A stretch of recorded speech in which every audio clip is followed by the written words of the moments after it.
As you have seen, Chukwuemeka Eze joins us this morning, his Executive Director, West African Network for Peace Building, to discuss that election in Ghana and, of course, the implication on the region in Africa. Thank you for joining us on Sunrise Daily. Now, there's been a report put out, really, about the conduct of the election in Ghana, talking about voter participation, some isolated cases of verbal and physical attacks. But in general, really, looking at this election and the projection, how we got here, what are your thoughts?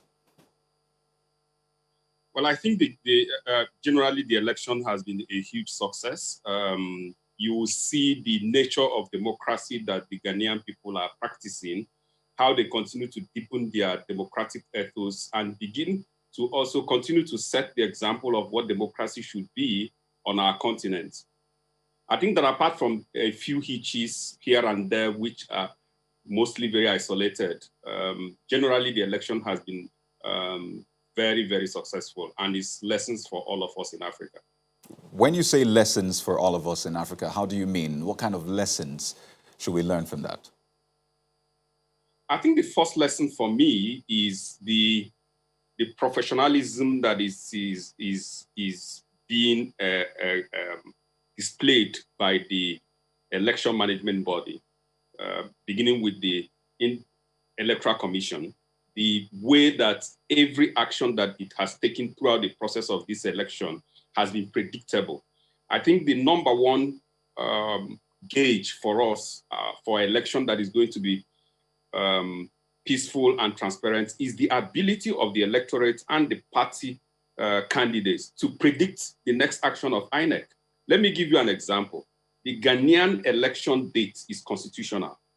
It is not within a time frame. It is a date set aside for that process. So already you know when the next election is coming up, even after this one is over. The second thing is that you already have the timetable of the next election. Once this election is over, you have the timetable leading to the 7th of December. That's also very key.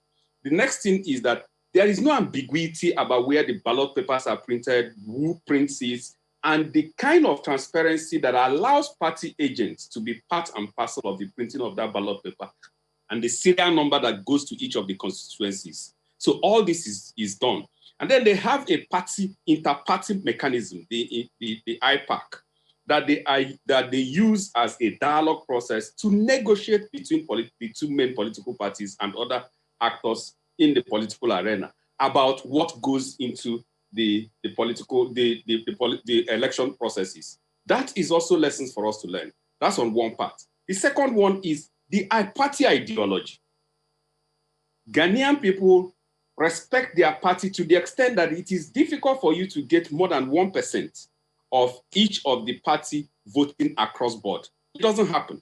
So even the candidates of the two main political parties, the National Democratic Congress and the New Patriotic Party, all they chase are the floating voters. The floating voters decide the election in Ghana, and that's why it's always neck to neck. And that also puts the leaders on their toes, knowing fully well that a misstep means that your party is gone for the next 4 years. So there are many other lessons that we can learn. The freedom of the media in Ghana is also very high. The ability of these people to interrogate these leaders.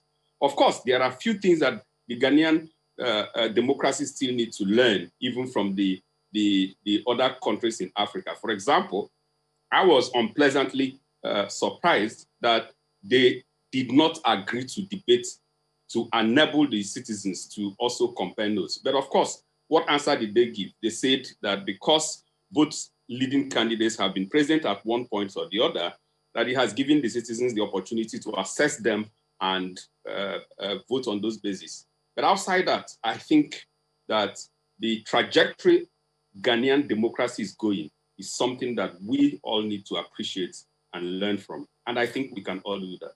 And that's quite curious, really, hearing both candidates saying, well, they've been presidents at some point, so what's the point in addressing the people? And the thought is, I mean, you see what happens in other countries, whether you've been president or not, you still have that, that role, as it were, that responsibility to speak to your people and tell them what plans you have. So really, what does that say about the political system?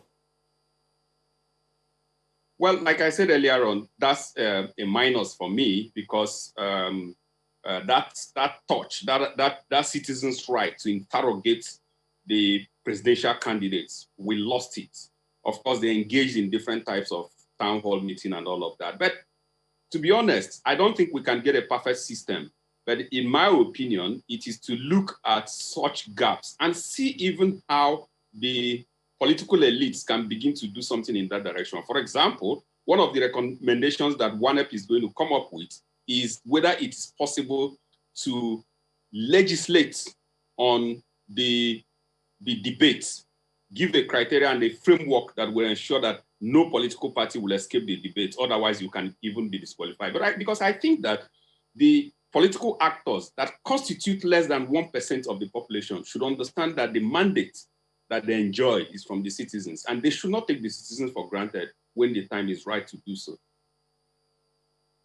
The thing that intrigued me in all of this conversation is the involvement of the youth. According to reports, we understand that in the 30 million thereabout population of the country, about 17 million people went to the polls for that election. What's the percentage, if you can, give us an estimate of youths who are involved, and what, in your opinion, was the voter turnout, especially from the youth angle? What's the level of participation or involvement or interests of the young population in Ghana in the elections?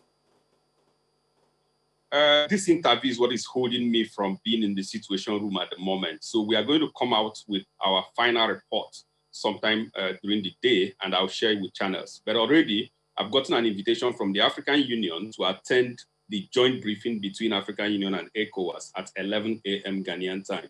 So I should be able to have more figures that looks more accurate when I'm in the situation room. However, one thing to understand and underscore is that if you miss the youth population in Ghana, you are going to lose an election. And that is why they pay serious attention to the youth question. So number one, each of those political parties have indeed the youth wing that is very functional and vocal. And to the extent that this youth also negotiate positions in the government once the government is formed. So it is not just about using them to succeed during the election. After the election, they negotiate positions at the level of ministers. They negotiate a number of positions at that level. The second thing to also underscore is the number of youths that are aspiring to be in the parliament, and indeed the number in parliament.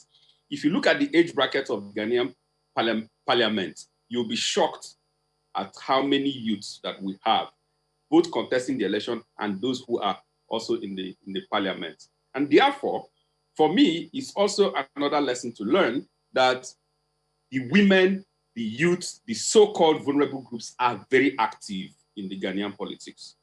Well, one other thing that, piques my interest is that's one of the things issues that built up to the election, which is the review of the voter register, which some said, raised some furore, so to speak, some issues among the people in the country. The Electoral Commission, reviewed the voter register. How significant was that in the entire process? Extremely significant. It raised a number of issues. Number one is to appreciate the fact that the current chair of the Electoral Commission is new.